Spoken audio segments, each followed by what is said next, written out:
Most people think a better job will fix their money problems. A better salary, a better title, a bigger paycheck.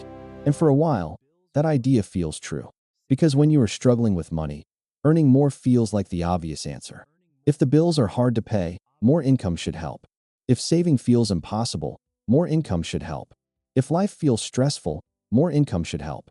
And sometimes it does. But then something strange happens. The paycheck gets bigger. The job looks better. The income improves.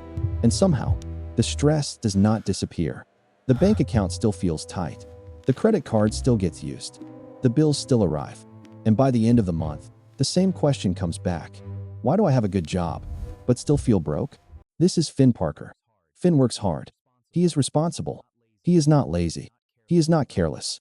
And after learning why his paycheck disappears so fast and why credit cards are not free money, Finn starts believing that maybe the real solution is simple. He just needs to earn more. And honestly, that makes sense. Because if money is the problem, more money feels like the solution. But this is where the trap begins. One day, Finn gets good news. His income goes up. Maybe it is a raise. Maybe it is a better job. Maybe it is a promotion. Either way, the number is bigger. And for the first time in a while, Finn feels like he can breathe. He looks at the new paycheck and thinks, finally, this is going to change everything. And at first, it feels like it does. He pays a few bills more easily. He feels less pressure. He thinks about saving more. Maybe paying down debt faster. Maybe building an emergency fund. Maybe finally getting ahead. But then life notices the raise. And this is where the story gets interesting.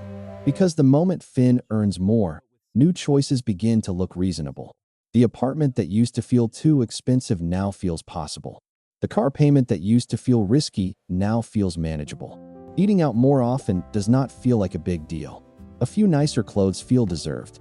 A better phone plan feels normal. A weekend trip feels fair. After all, Finn is earning more now. And that sentence becomes dangerous. I can afford it. At first, nothing feels extreme. He is not buying a mansion. He is not buying a luxury car. He is not throwing money away every day. He is just upgrading small parts of his life. A little more comfort. A little more convenience. A little more status. A little more reward for working hard. And that is what makes this trap so quiet. Lifestyle inflation usually does not feel like inflation. It feels like progress. But wait, this is not really about income yet. It is about the gap. The gap between what Finn earns and what Finn keeps. Before the raise, Finn earned less. But he also had less room. After the raise, Finn earns more. But if his spending grows at the same speed, the gap does not grow. And if the gap does not grow, his freedom does not grow either. This is the part most people miss. A higher salary can make life more comfortable. But comfort is not the same as control.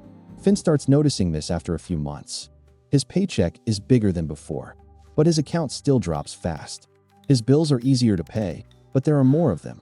His lifestyle feels better, but his savings barely move. And slowly, he realizes something uncomfortable. The raise did not disappear. He assigned it away. Some of it went to a nicer apartment. Some went to a car payment. Some went to food delivery. Some went to subscriptions. Some went to credit card payments. Some went to small upgrades he barely noticed. And the rest disappeared into the same habits as before. The next part changes how Finn sees his salary. He opens his notebook and writes two numbers. Income. Expenses. At first, income looks like the important number. It is the number people talk about. It is the number that sounds impressive. It is the number that makes a job feel good. But then Finn writes the third number. Leftover. And suddenly, everything becomes clearer. Because income tells you how much money enters your life. Expenses tell you how much money leaves your life. But leftover money tells you how much freedom you are actually building. That is the number Finn had been ignoring. He was focused on earning more, but he was not protecting the gap. And without that gap, every paycheck has a job before it even arrives. Rent gets paid. Car payment gets paid. Insurance gets paid. Phone gets paid. Internet gets paid. Credit card gets paid. Food gets bought. Subscriptions renew. Small purchases happen. And then Finn waits for the next paycheck.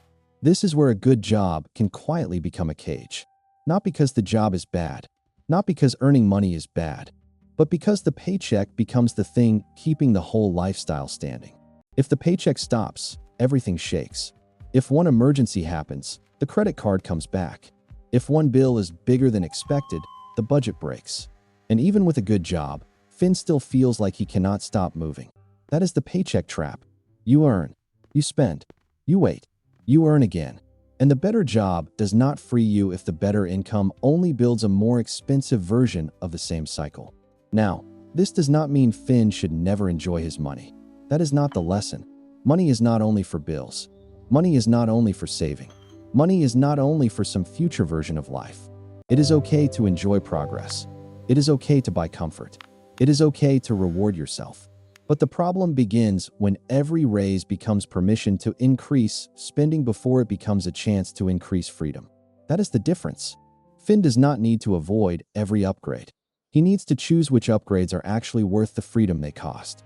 Because every new monthly payment is not just a payment. It is a claim on his future paycheck. A bigger apartment claims part of next month.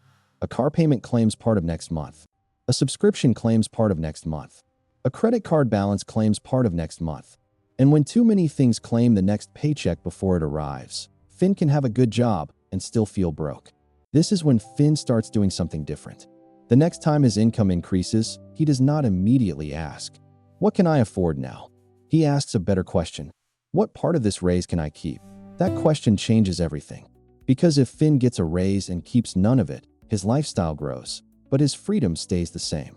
If Finn gets a raise and keeps part of it, even a small part, the gap begins to grow. And when the gap grows, options begin to appear. Debt can go down. Savings can go up. Emergencies become less scary. Investing becomes possible. Stress starts to loosen. Not overnight, not magically, but gradually. And this is the part that finally explains why a good job can still leave someone broke. A good job increases income, but income is only one side of the equation. If spending rises with income, the person is not building wealth. They are only building a more expensive life. That is why Finn was still stuck. He did not need to hate his job. He did not need to feel guilty for earning more. He did not need to live like nothing improved. He just needed to protect part of the improvement.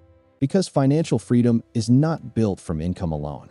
It is built from the money you do not immediately give away. That is the payoff. A good job can help you earn more, but it does not automatically make you free. Freedom begins when the gap between what you earn and what you keep starts growing. So if you have a good job and still feel broke, do not only ask, "How can I make more?" Also ask, "Where did the extra money go? What part of my income is already promised before I get it?